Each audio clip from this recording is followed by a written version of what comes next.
Alrighty, so I'm studying for my AMP2 practical and I'm slowly losing my mind. So I figured let me stop, take a break, talk to a camera, and then start talking about the human body.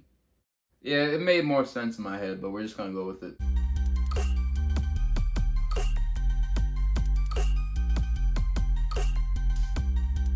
Define bro splits.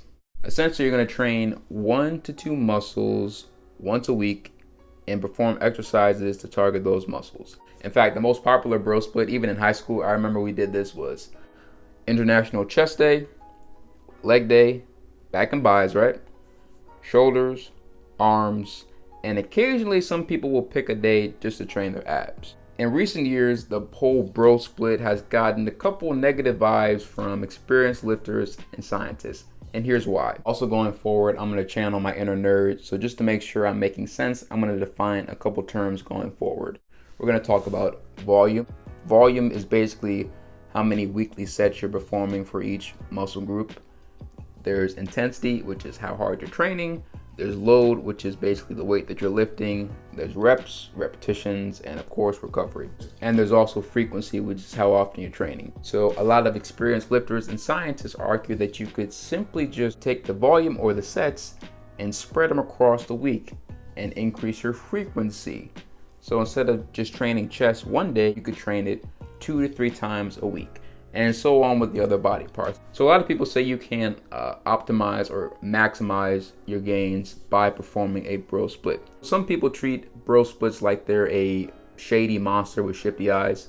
I've seen Dwayne Johnson, The Rock, perform a bro split workout. So in my opinion, I don't find anything deadly or toxic about bro splits, and here's why. Remember, a lot of experienced lifters will not do bro splits because the science shows that they're not as beneficial for intermediate and advanced lifters.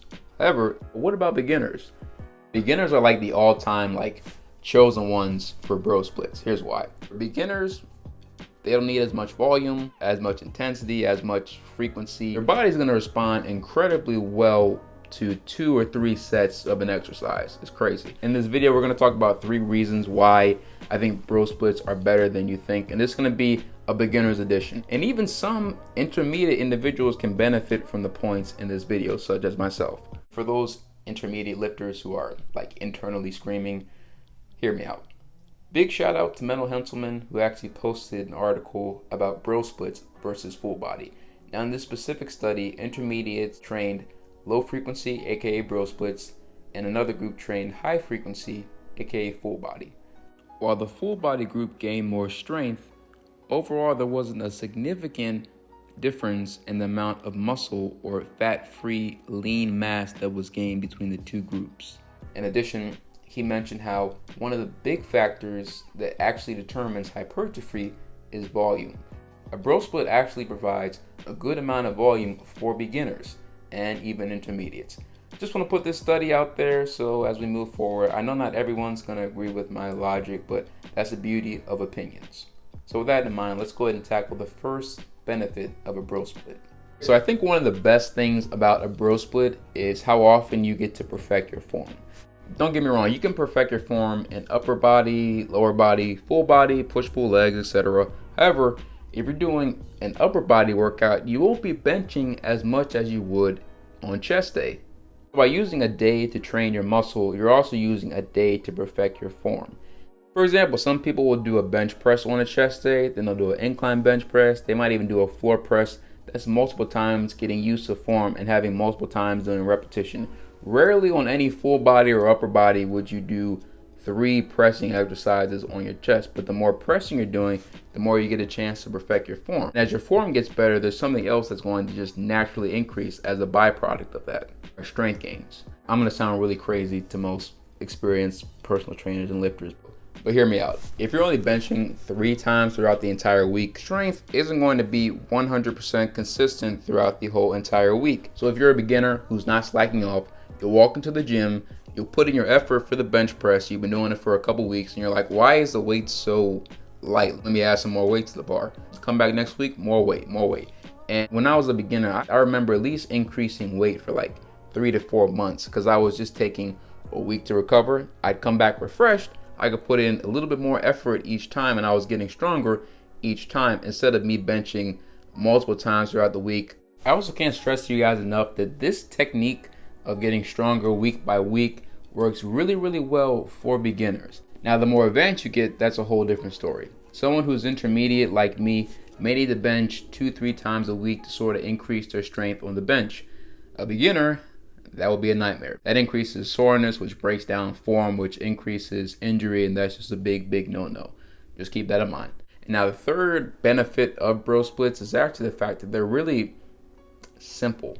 You walk into the gym and you're like, you know what, I'm only training my chest and my triceps. Let me pick 1 to 2 exercises for my chest, 1 to 2 exercises for my triceps, and let me get out of there. And it should reasonably take you about 30 to 40 minutes for a beginner's workout. You're not in the gym a whole lot, and that's very, very simple and to the point. Assuming you're making steady progress, you can stick to that bro split for a very long time. Of course, you have to make a couple changes, rep ranges and stuff like that to create a new stimulus, but I stuck to this bro split for a year. I saw gains. If you're a beginner, you can try the bro split. I would just change a couple things about the split. Now, I personally have like shoulder pain. I don't really see the need to train your shoulders just on one specific day. I'd much rather incorporate shoulders with a chest day or an arms day. That's the first part. You can increase your ab frequency to 3 to 4 times a week. The abs can really recover overnight just like that. You can increase the frequency and it's not going to hinder your performance. And as far as like intermediate people, you can try the bro split. What you would have to do is you would just have to increase the frequency a little bit more. Just add another day to train your chest, legs, and your back. I would just recommend recovering after your arm day to incorporate another day like that. So you have to be a little creative, but that's pretty much it. For now, that is it. Thank you all so much for watching. I hope the video was helpful. So if you enjoyed the video, you can give it a like. If you want to talk more down below about the body splits that you use or that you enjoy, we can do that down below. If you really enjoyed the video, you can share it. And if you're feeling froggy, you can do all 3 if you'd like to. And stay tuned for a new workout series coming soon. So stay tuned for that. With that being said, that is it. Thank you all for watching. Remember to stay mentally fit, emotionally fit, physically fit, and I will see you all in the next video.